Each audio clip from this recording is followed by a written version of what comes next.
45তম BCS এর question.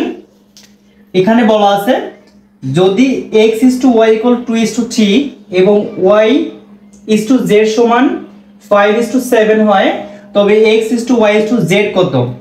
এটা আমাদের হচ্ছে অনুপাত, অনুপাত থেকে এটা বের করতে হবে।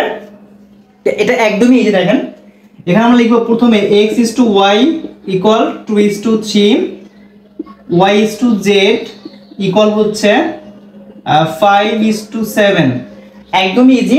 আমাদের মনে রাখতে হবে এটাকে বলা হয় পূর্ব রাশি, এটাকে বলা হয় উত্তর রাশি। এটাকে পূর্ব রাশি, এটা উত্তর রাশি।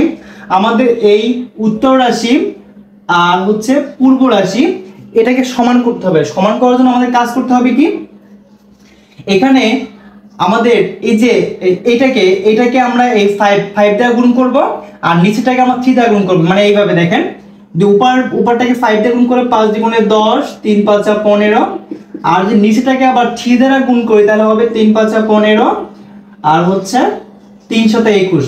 দেখেন আমাদের প্রথম রাইট হচ্ছে এই দুটোকে মিল করতে হবে। মিল হয়ে গেছে না? এবার আমরা লিখতে পারবো অতএব x y z = হচ্ছে 10:15:21। এইটাই आंसर।